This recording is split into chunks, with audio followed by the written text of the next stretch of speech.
Welcome back, ladies and gentlemen, to Canadian Football Central, CFL content for the fans, by the fans. We have our preview here of Week 4 of CFL content. So if you guys are just tuning in, make sure you guys like, share, and subscribe if you haven't already. And turn on that notification bell. We got a lot of good stuff coming out. Don't want to miss it. We got 4 games coming up. And, well, Rick, we're both winless, both of our teams going into this week. However, those will be the last 2 games we get to. Shall we get started on the first game of the week then? And we shall. We shall? Okay. Well, then we'll start off with the Edmonton Elks visiting the BC Lions. This will be a 9 p.m. Central Time start on Thursday, so 10 p.m. Eastern. Thursday night between the Edmonton Elks and the BC Lions out at BC Place, which will be a bit of a late game for, I guess, you guys over on the East. Yeah. So how are we feeling about this for both of these teams? Obviously, Edmonton, the third team besides the Winnipeg and Hamilton, without a win. Edmonton looking for a win going into BC. BC obviously with a close game that they were able to come out victorious against the Bombers. How are we feeling about this game, Rick? Well, I was looking at some CFL news today. Yep. Ben Hadlatic is gone to the single game injury list. Oh, yeah? And if you're a receiver of BC and your name's not McInnes or Hollins, don't even bother going to the stadium. Don't even bother. And I believe they released Fulgham. Is that right? That is correct. Fulgham was released, yep, after last game. Although one thing is that Edmonton, the only way they stand a chance here is if they're somehow able to minimize the damage that Vernon Adams Jr. can do. Seriously, he was 2 yards away from 400 yards last game, 2 touchdowns, no interceptions. Stanback has had quite a bit of rushes. Still, I don't know if he's cracked that 100-yard mark yet on a game this season, but this is kind of the big concern that I've had about the Edmonton Elks is just that their offense, I think, is capable and they're going to be able to get some success with that. But if the defense can't keep this game close, if the defense can't stop anything, then it doesn't matter how much offense you get if they're always just out of arm's reach. And I think the defense for the BC Lions is significantly better than the Edmonton Elks. So if you're Edmonton, being able to get some sort of being able to stop and force BC to have to punt is going to be really, really key for the Edmonton Elks. I mean, Bethel Thompson got like 342 yards last week, if I can remember properly. 4 touchdown passes, and they still couldn't get it. But I mean, that's what happens when you, because I'm just looking here. I mean, they only took 68 yards in penalties. Yeah. But I mean, Toronto had to win on a last-second field goal, and yeah, that's true. And that's the thing. If you're Edmonton, you gotta try to stick to your strengths in the sense of that you'll go to Brown sometimes on some running plays here and there, but realistically, Edmonton's going to be throwing that ball is going to be in the air, and they're going to need to make sure that Bethel Thompson is really connecting with these guys. Someone he did connect with pretty well last week was Mitchell. He was able to get 120 yards, touchdown on 5 receptions with Bethel Thompson and Mitchell. But then even Mayala, this is kind of a guy, again, I've been talking about him, how I think he's just kind of starting to almost kind of make his appearance and really start to do some damage. He played pretty well last game, 5 receptions, 72 yards and a touchdown. Eugene Lewis only got 3 receptions, 32 yards, but he got himself a touchdown. And so one thing Edmonton has done a good job is being able to connect being able to connect those passes into touchdowns. This was one big problem with my Blue Bombers near the start of the year is, they would have almost no passing game. But even when they did start to get some passing game going, the second they get in the red zone, the second they try to throw that for the touchdown, that's when it would all fall apart. Edmonton's done a good job so far of that, despite the fact that they haven't been able to string a win together. But I mean, with your receiving core of Mitchell Mayala, Eugene Lewis, and Curly Gittens Jr., definitely going to want to get something done. So the key thing and the key difference maker, in my opinion, is going to be how good is this Edmonton defense going to repel the force of the BC Lions. It turns out yesterday Mayala went on the single game. Oh yeah, Gavin Cobb came off the 6th game for Edmonton, and then Javon Katoy is now back in the BC lineup as well. I see. So it's just like one big thing after another. Yeah, I mean, and again, that's been something that's kind of been all over this season, all over the league, is just the amount of injuries and guys that have went down. It's funny. Maybe it's just because my team is taking quite a bit of a hit. I was about to say it feels like a little bit more than usual, but again, that's probably just because my team's getting beat halfway to hell when it comes to injuries. But yeah, I mean, there's the pass rush game needs to be really, really good. Good for the Elks. Guys that had done pretty well last week. Brown and Curtis. Brown got himself a sack. Curtis, 2 sacks for him. So they had done well in the pass rush. An interception Purifoy got. I don't know why I'm stumbling over my words there. But again, being able to minimize BC and forcing them to have to punt, just going to be a key thing. And I mean, I don't really know what else I have to say. What else to say? What else to say? If there's anything else you got on this game. The only thing I've left to say is BC's winning me some money this week. Yep, and that's kind of the decision I made, in the sense of that I think the Edmonton Elks, they have a chance this week, but I don't know. I don't see enough indicators that, despite the fact that they've been able to string some good play together, that they're going to be able to do enough to defeat the BC Lions. So I think BC Lions will grab themselves a win and move to 3-1 on the season. But that'll move us into the Friday game. Are you at this game or no? I'm trying to remember. No, I am not at this game. Yeah, because you're working, just because I know you sometimes go to Argonauts games. But Friday game is going to be the Montreal Alouettes visiting the Toronto Argonauts. This will be at 6:30 Central, 7:30 Eastern, over in Toronto. Alouettes Argonauts. This should be a really good game. Obviously, this was one of kind of the key matchups going into the season. Before the season had began, that we had been thinking about, the last 2 Grey Cup winners going against each other. But looking a little different for Toronto, with Cameron Dukes leading the charge, but he's done well so far. But Montreal, I mean, they as of right now look like the best team in the league, and Cody Fajardo has definitely backed that up, and has definitely been able to get it done with them. So with Toronto, there's going to be a lot that they're going to have to do. There's going to be a lot that Toronto is going to have to do. Stopping guys like Tyson Philpott, stopping guys like Julian Grant is going to be difficult. Reggie White Jr. finally coming back, making his return and having a good game, getting himself 2 touchdowns last game. That receiving core for Montreal can kill you in so many different ways. And so stopping the passing game of the Montreal Alouettes is going to be massive for Toronto. In terms of goals, I'd say for the Alouettes, definitely not letting up any big returns against a guy like Janarian Grant at returner there for the Argonauts is going to be key. Just because, I mean, you don't like, if Montreal does what I think they'll do, which is be pretty successful and get some touchdowns on the board and not necessarily have to rely on kicking every time, but kicking field goals constantly. But at least, even if they have to punt here and there, being able to string some actual touchdowns together, and they're going to go into a kickoff situation, having some good downfield coverage is going to be really crazy, and not giving up too much for Toronto.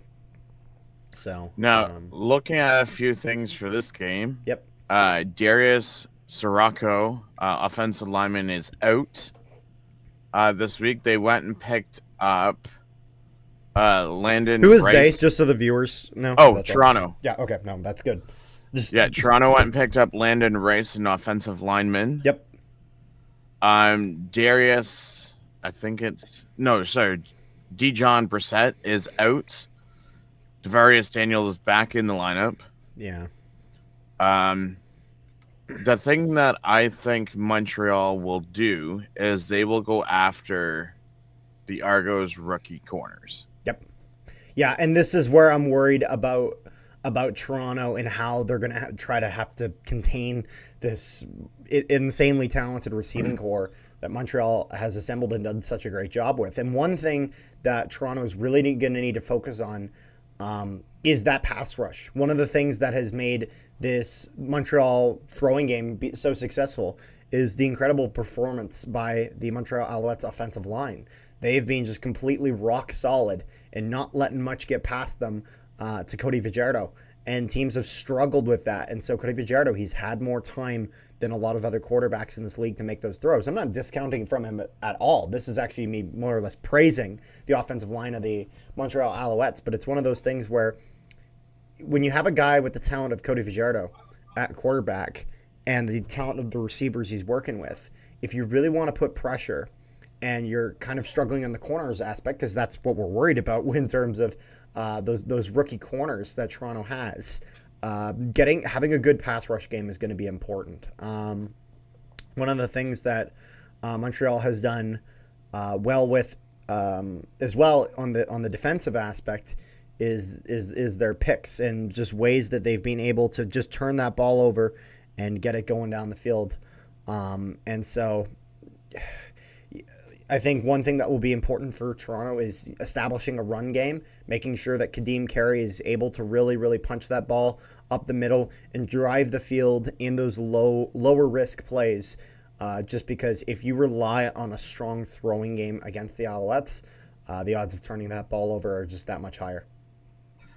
Now the question, Yep. the question is going to be, because this is going to be what I think is going to be the game of the week. The thing is Toronto that good, or is Montreal that good? I'm not gonna lie. I think the answer is Montreal in the sense of I think Toronto is good, but the thing is that to me, Montreal just looks like a more complete team. They really got all bases covered on that Alouettes team, and if the Alouettes continue playing the way they play right now, we might be looking at a back-to-back Grey Cup champion. I'm saying that right now. That as of right now, Montreal looks unstoppable. Even though they've had some close games, they've been able to get it done when it mattered, and that's just an important thing. And so, with Montreal and the way that they've been able to stay healthy as well, that's another key thing to talk about. But we gotta judge the team as it is in the sense of that. As much as it can be easy to say, well, if such and such got injured, they'd be screwed. It's like, well, such and such isn't injured. They're healthy. They're playing this game. So that's how we're going to have to go through this. So overall, I think my prediction for this game would be a Montreal Alouettes victory. And it's weird because like I was sitting there today thinking of my pick and like, okay, Cameron Dukes has I think 5 touchdowns, no picks. They're 2-0. He has done well. There's no doubt about that. He has done well. But then on the other hand, you have Cody Fajardo, Tyson Philpott, Julian Grant, yep, Sankey. And one thing to keep in mind about this Argonauts team, they are 2-0. To be fair, they narrowly beat the 0-3 Edmonton Elks. They narrowly won that game. Edmonton was really damn close. And so that is a factor. But, if I'm not mistaken, I'm still trying to look for it. I'm pretty sure with Sean Lemon filing that I don't want that grief. Are you talking that about appeal? Thank you. I think if I'm not mistaken, I think it's scheduled for the first week of July, so this could potentially be it's either this game or next week's game that will be his last game before they find out from the arbitrator of if he's done or not. Yeah, well, I'll be interested to see exactly And how that goes and how that that is affects the Alouettes. Just because I'm not Yeah. going to lie, it doesn't look good for Sean Lemon. But you never know. I've seen worse. Yep. Although, one last thing I do want to cover before we go into this game. For those wondering where our interview with Derek Parrish is, that actually is being postponed. It's being pushed back. Derek actually had reached out to us. He had a bit of a situation. I'm not going to get into the details of it. So we're going to have to reschedule. That will be rescheduled to some point. Don't worry. He's very much still interested in doing that. And but that's gonna be happening at some point down the line once he's available. So just making sure that all is good there, and just want to let you guys know exactly the status on that, just because you might be wondering why that is not up. But that's that, and we're gonna get into our third game of the week: Winnipeg versus Calgary. And normally a game like this I'd be really excited going into. As a Bomber fan, I don't know. Now, one thing I think is going to be important to mention to you guys is that we're probably going to be, I think 99% sure we're going to be live streaming this game here on Canadian Football Central. I'll be there. Rick will be there. My brother might. We'll see. But I'm worried. The Bombers are riddled with injuries. Because as of this past week, Wheatfall and Schoen both out now. And so now we're talking about long term, exactly. So Waltarski and Dembski are really the only two veteran receivers we got. And then we got, I think, Wilson, and I'm trying to remember who the hell else was even in that spot. Did you post the depth charts? Rick, did you get this? Depth charts are not out. Not out yet? Okay, well. Not until Friday. Yeah, but, well, we got to have this video up before then, but I'm trying to remember exactly who the other one my brother was saying was going in, but it's not good. It's yikes. Jeremy Murphy. He just Murphy. That's who it was. Yeah, it was Wilson and Murphy. This is just, man. And I'm not gonna lie. As much as the Winnipeg Blue Bombers have a better game last week. Now the Bombers lose by 2 points. However, this is a little bit deceiving. In the sense of the amount, again, I talked about this in our review, but I'm going to quickly kind of recap over that. Bombers could have gotten a field goal to end the half, but mismanaged the clock, so not able to do that. A lot of people think, well, if they got that, they would have won the game. No, BC took a knee on the 1 yard line, and so they would have, at the bare minimum, kicked a field goal or ran the ball in short yardage, and they would have gotten the win that way. And so with Winnipeg, like if you're going to win a game, you just have Collaros needs to get back to form and can't, like, I don't know. Like I've been watching a lot of stuff about the Bombers.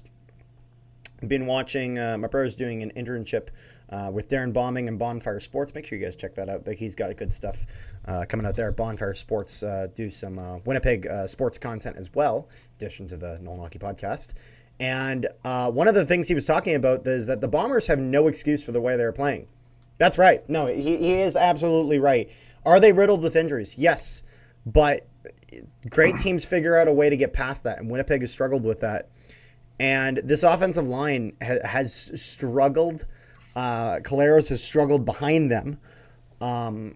And Oliveira was finally able to get a little bit of something last game. He needs to be fully in form. He needs to really, because when the Winnipeg Blue Bombers receiving core is this beat up, the running game needs to take precedent, and Oliveira needs to show why he's the best running back in this league. And I haven't really seen a ton of that. We're talking about a defensive line for Winnipeg that is just beaten up halfway to hell.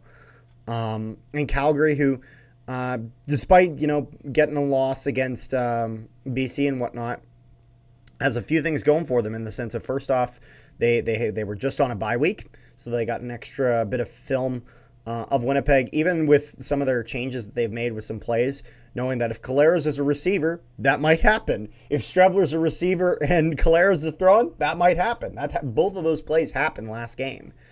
And so they've gotten a chance to view it that. They've had a whole week to get healthy. And again, despite their one loss that they had to BC, they played well for a decent amount of that game. Jake Maier played decent, despite a lot of worries that we've had about him based on his performance in prior seasons. So I don't know. Like, I love the Bombers. I do. But part of me is telling me that the Bombers have lost the right to be called the favorite against any team in the CFL until they win a game. That's honestly kind of the situation where I'm at. Like, they've lost that right. They have. I love this team. I hope they can figure it out. But until I see one full game of substantial evidence, I can't give that to them. What about you, Rick? You know what? I was just thinking this as you were talking. I'm like, you know what, this team, with as many injuries as your team has, you know what this team reminds me of? What? Coming into the NHL as an expansion team, you guys, with all these injuries, you guys feel like an expansion team. Because you guys have not really the old goalie, but you guys kind of like have like the old quarterback. You have like, we got all the leftovers. You got pretty much, you got like the few vet players. You got the number 1 overall draft pick and Brady Oliveira, Adam Big Hill. It just feels like an expansion team. This to me feels like this. I guess this is what it was like to play against the Hanson brothers from Slapshot, where they just injured the entire opposing team. Like, that's us right now. We're just all the guys sitting on the bench with like an ice bag on the head while there's like 3 guys out there, even though we're not shorthanded. So, like, this is like Winnipeg, again, absolutely ravaged with injuries. Not an excuse. Not. And Calero's, like, has he thrown a single touchdown pass still? Like, I don't even know. Not yet. We're at game 4. We're at game 4. This guy was ranked number 1 in the league. Number 1 in the league. And he hasn't thrown a touchdown pass. See, you say that you need a run game from Oliveira. Yes, because you're not getting a throwing game. You're not. Winnipeg's winning. It's not in the air. I mean, what I was going to say was, well, you can't always run, so it's going to be a mixture of... Oh, absolutely. You will throw the ball. Throws, Strevs runs, Oliveira runs, but now the question is, what happens this week? Winnipeg first touchdown or Winnipeg first victory? Ideally both, but I don't know. Man, this sucks to see. Is like, it really feels like, as a Bomber fan, it's like, is this the beginning of the decline from dynasty? And it is dynasty. Like, there's a lot of people, they only won 2, they didn't win 3. Is that yes, it is. Yes, that is, because for half a decade, not another team came out of the West. For not, and I understand one of those years the season was canceled, but for 4 straight seasons, there was one team that came out of the West. And they did win 2 Grey Cups with that. Absolutely a dynasty. But, man, it really does feel like, the walls of Jericho are collapsing. And I'm not talking about Chris Jericho. I'm talking about, like, the actual city, Jericho. Like, it feels like the walls of Jericho are collapsing and this is all falling apart. I hope it's not true, but the Bombers need to win a game before they've earned the right to be called the favorites. I'm taking the Calgary Stampeders. I think they're going to come out of this game victorious. Just before I give my pick, do you think Jake Maier is going to come out with like an outstanding?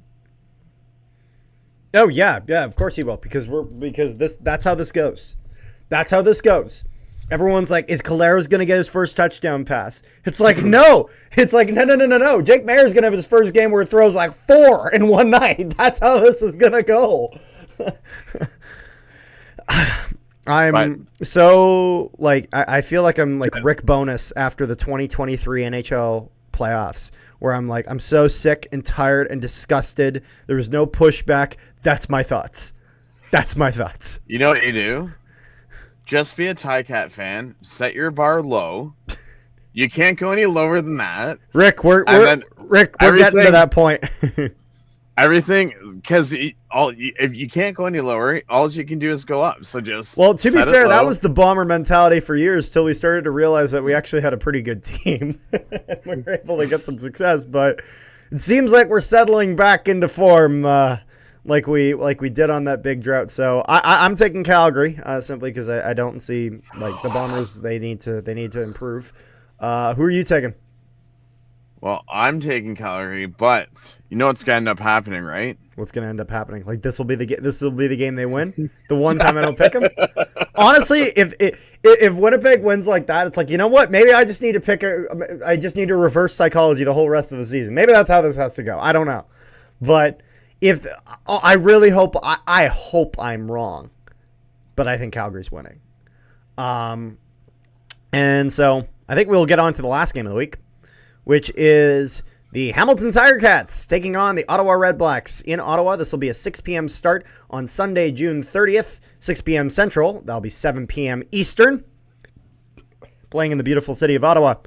I was about to say Hamilton, but your name's not Hamilton. Your name's Rick. Rick, how are you feeling about this game? Well, I found out today during my lunch break that we actually made a bunch of changes to our secondary. Oh, yeah. So we're not always getting smoked on our secondary. So it used to be Peters, George, Kachatonis, Leonard, and then Lawson Jr. Yep. Now it's Peters, Talbert, Kachatonis, George, Leonard, and our good old friend Jonathan Moxley is making his debut this week.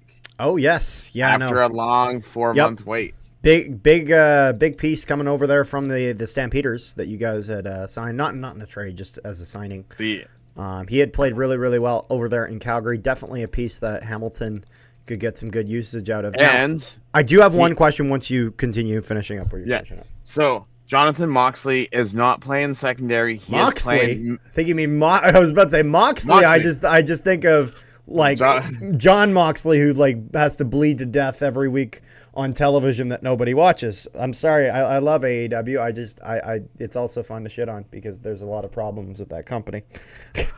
So Moxley is actually playing Sam linebacker. So now we're starting to have some depth and veterans. There you go. On the other thing is Lothar Hakuna Navanu is actually practicing, so it looks like he's come off the 6th game as well. James Butler got a concussion at the end of Sunday's game, so he has not been cleared to play yet. So if he doesn't play, Greg Bell, who did well in preseason, is going to start. Yeah. But now comes the ultimatum, which I think is where you were going to go with your question. Actually, probably not. And is Tim White going to catch a damn ball? Well, it's funny. It's a question I did have, but it wasn't the one I was thinking of. Oh, okay. Maybe I'll let you address that, and then I'll ask the question because there's no way you know the question because it's kind of somewhat personalized. Oh, just because like last week he went 0-6. Yeah. Tim White has struggled. Jeez, this has been a bad skip for a great receiver. But if Hamilton's not able to get it going, I don't even know what you do. From with what I remembered last year, I remember the first half of the season last year, he had a horrible start, and then all of a sudden, middle of the season. I mean, our team's the second half. Our season technically doesn't start till Labor Day, apparently. And the question is, that might be us this year too, Rick.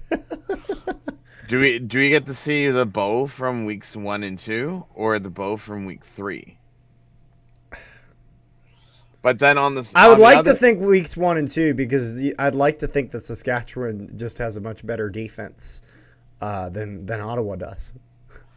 Then on the flip side, Money Hunter is not playing this week.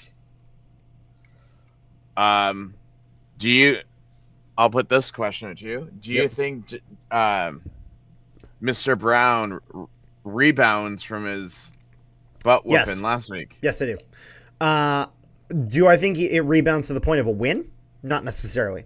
But I do think he has a better week than he did last week.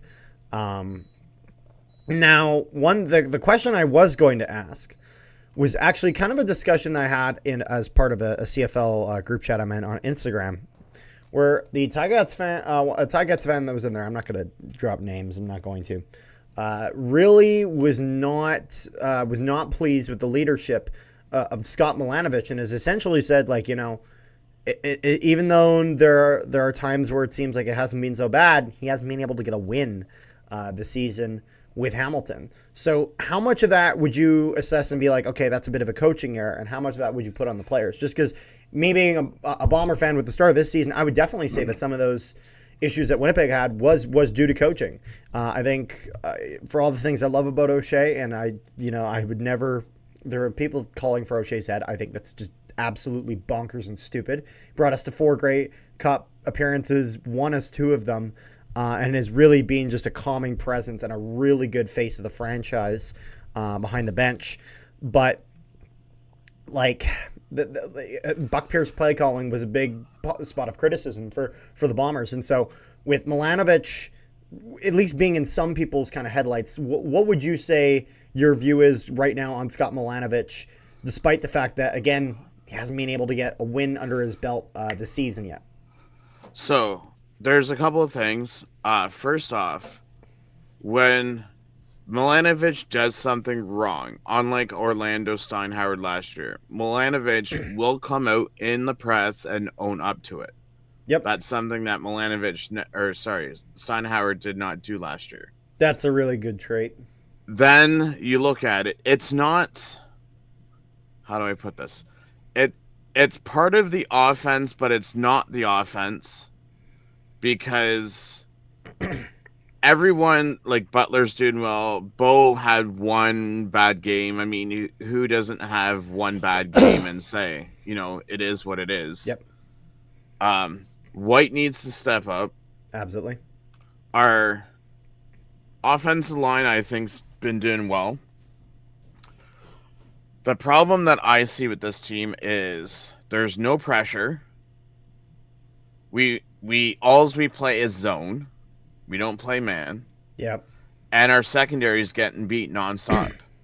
If we can fix the secondary so that we're not getting beat all the time and stop playing zone,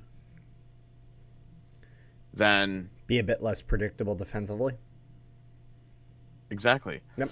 And not only that, but we get to see the return of the ghost of Tommy Condell this week. Oh, yes. They're playing the Ottawa Redblacks. Here's the question. Does Tommy Condell haunt the Hamilton Tiger Cats one more time? I mean, looking at... Rick, this will look bad for you if Ottawa gets the win this week. You know that. But looking at Ottawa last week and the games that they've previously played, let me pull up the schedule because I'm actually... Okay, so they lost. Okay, Montreal, I won't count that game because they played Montreal. They beat you guys by 4 points. And that's it. Like, yep.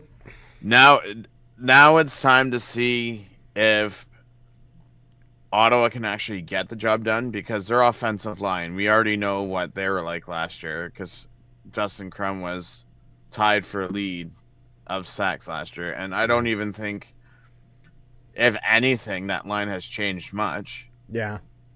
And then it's like, it's funny. I love Drew Desjardins. I don't know how I feel about the rest of that O-line. But it's like Brown just kept on getting sacked, or you got rushed, and it's like, yeah, people, there's the film. Although I will say I don't know how much I like Dustin Crum's management of the pocket either, and the way that he kind of went about it. There were times where it felt like he kind of got cold feet.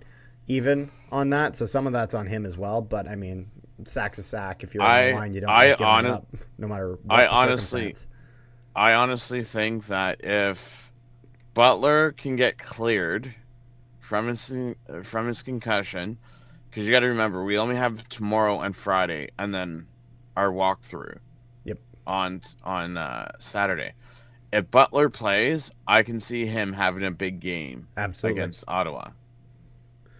So I think all of this culminates, Rick, in our predictions for this week. Shall I go first or you on this one? I will let you go first.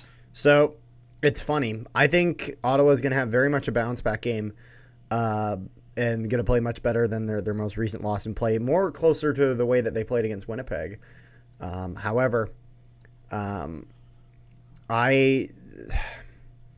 despite where I see the Bombers not being able to get it done, with the Ticats at least having less injuries, and have been able to play close enough against Saskatchewan. I think they struggled a little bit on some with the Saskatchewan defense. I don't think they'll have those same problems with the Red Blacks defense.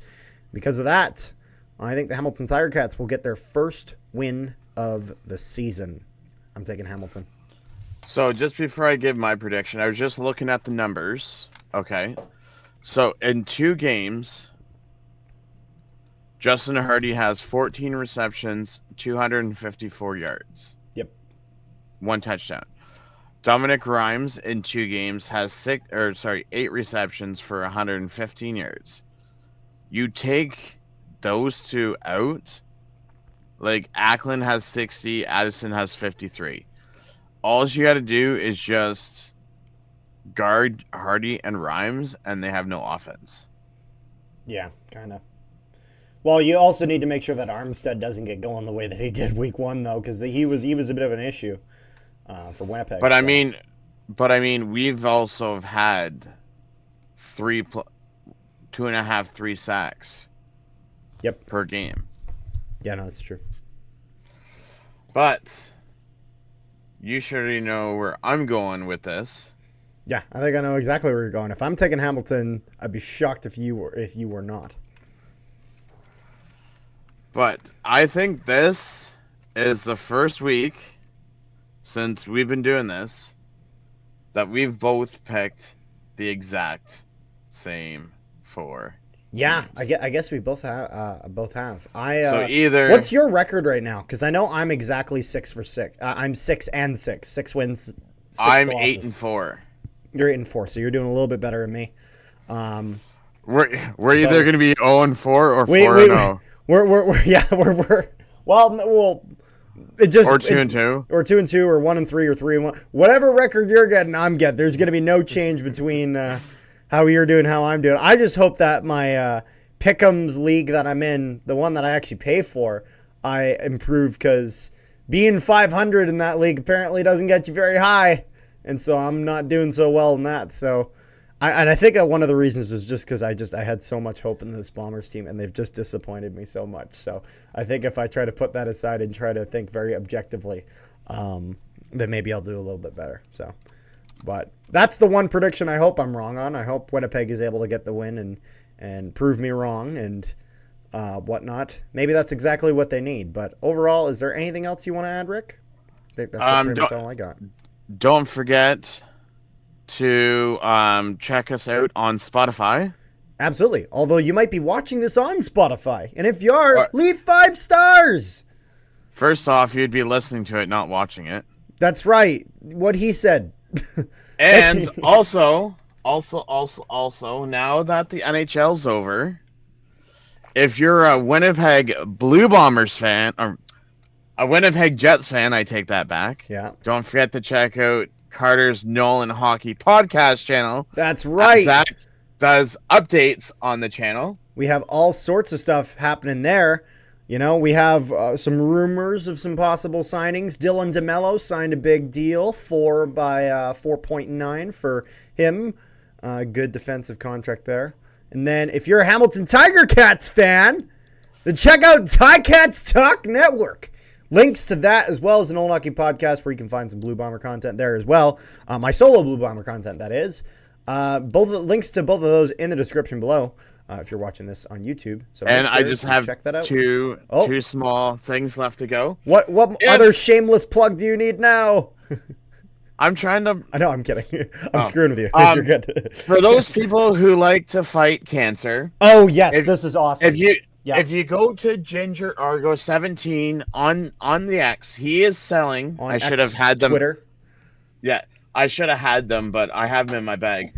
He is selling CFL fans fight cancer patches. They're $5 each. He actually plans on going to every road Argo game this year. So if you're in away cities, message him up on X, as I'm sure he will have some with him. Also, this person doesn't need to be named. Yep. But Mr. Connor Sauve on X, another fellow Argo fan, is doing a 65-kilometer walk from BMO Field to Hamilton, Tim Hortons Field on the Saturday of Labor Day. This is for cancer, right? This is for cancer. If you go to his post on X, there is a post that they have, and just give me 1 second. I want to pull it up because every year they do a different organization.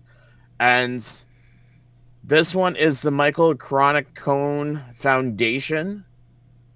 So far, they've raised $7,959, and their goal is for $40,000. Now, they also are doing different events during Grey Cup weekend. Yep.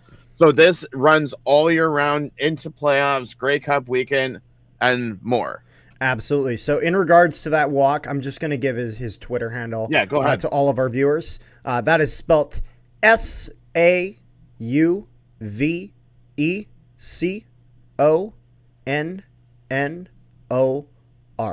That's Connor's Twitter. So make sure you guys check that out. The pinned tweet will have a link to I believe where you can donate. I believe that's what the link is for. Make sure you guys check that out though. And all that good stuff. Love what he's doing there, and definitely just all. I don't know what to say. It's just a great thing to be doing. Much respect to Connor for doing that. And yours truly will be doing some recording during that walk too. There you go. Awesome. So you might see Rick there too. Yes. But other than that, I think that's what we. It's all yours, Cutter. All right. Well, make sure you guys like, share, and subscribe if you haven't already, so that way you can come back and watch my depression. We'll see you next time.